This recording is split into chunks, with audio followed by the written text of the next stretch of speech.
بسم الله الرحمن الرحيم والحمد لله رب العالمين. Assalamu alaikum wa rahmatullahi wa barakatuh.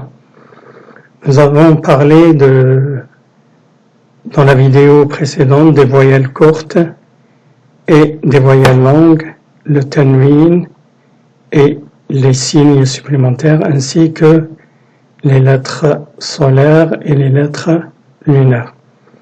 Nous reparlerons donc brièvement aujourd'hui des voyelles courtes et donc nous avons dit que il y en a 3 voyelles courtes qu'on appelle la fatha, que vous voyez ici sur le cercle là.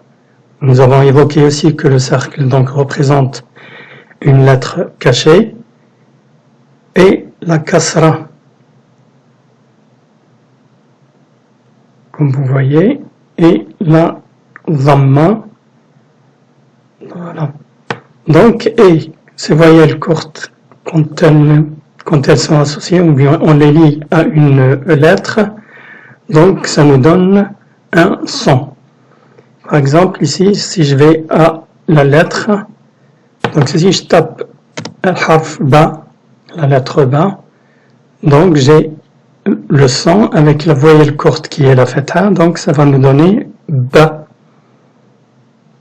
Ensuite, la kasra, si je mets la lettre ba, ça va nous donner bi. Et pour la dhamma, si je mets la lettre ba, ça va nous donner bou. Donc, et on y reviendra, Inch'Allah, pour expliquer tout ça quand on abordera, donc lettre par lettre, Inch'Allah. Passons des voyelles courtes aux voyelles longues. Donc, les voyelles longues sont de nombre de 3. Comme vous voyez ici, dans le tableau de gauche, la colonne de gauche, nous avons le alif, le ya et le waw. Donc, ces lettres-là aussi, ces voyelles longues plutôt, quand on sont liées à une lettre, donc ça prolonge le son, comme vous pouvez ici apercevoir. Donc ça prolonge le son de 2 mouvements. Par exemple, si je mets par exemple le ba, la lettre ba, et je le prolonge avec la voyelle longue alif, ça va nous donner ba, 2 mouvements, donc l'équivalent d'une seconde à peu près. Et la lettre, donc la voyelle longue, elle va avec la fatha. Donc nous avons ici ba.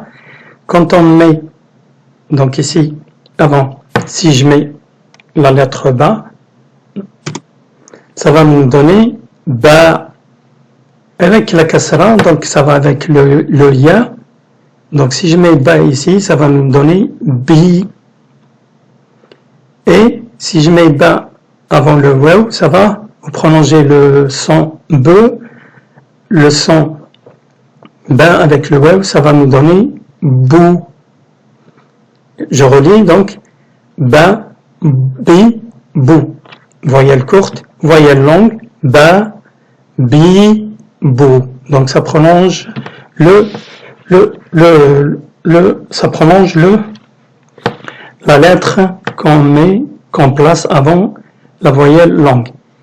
Et un petit rappel aussi, donc ces 3 lettres-là, ces 3 voyelles longues, elles sont aussi des consonnes. C'est-à-dire, je peux prolonger le alif en lui ajoutant la voyelle longue alif. Et ça va nous donner a.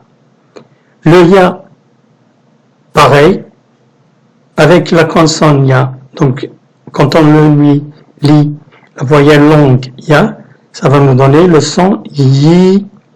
Le waw, donc il va avec zamma.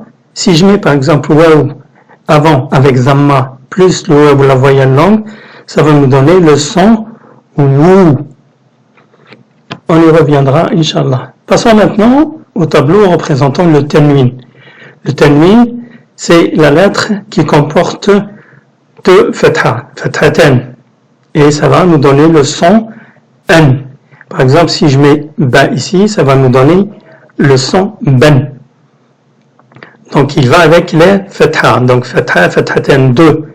Fatha c'est une seule fatha, fathatan c'est 2 fatha. Donc ça va me donner ici ben. Kasratain, c'est 2 kasra. Si je mets par exemple la lettre ba ici, donc on va prononcer bin.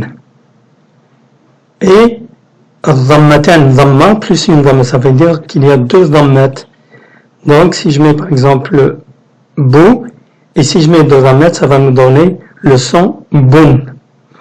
Et je le rappelle chaque fois qu'on reparlera de tout ça quand on aura abordé chaque lettre, Inch'Allah. Après, il existe aussi 2 signes supplémentaires qu'on appelle les soukoun. Soukoun, c'est pour une forme de petit cercle qu'on met soit au milieu d'un mot ou à la fin d'une lettre. Par exemple, ab. Donc, si je mets soukoun sur la lettre ba, ça va me donner ab. Et la shadda. Shadda, elle double la lettre. Donc ça, on en parlera brièvement aujourd'hui, on y reviendra, Inch'Allah. Donc shadda, ce qu'on appelle la gémination. Donc par exemple, si je mets ba, ça va doubler la lettre. Donc ba et ba. La première contenant le signe qui est n'importe quel signe, et on appuie avec la même lettre sur la deuxième lettre. Et on a ici une contraction, il y aura une contraction. Donc on précisera dans les prochains cours, Inch'Allah. Donc les voyelles, les lettres solaires, al-huruf al-shamsiyya. Donc comme on a dit, donc, il y a shadda ici sur al-shams. Pourquoi on s'appelle al-huruf al-shamsiyya? Parce que quand on prononce le nom, le soleil, al-shamsu, quand on le définit, on dit al-shamsu. Donc sur le shin, il y a une gémination, il y a une shadda, al-shamsiyya.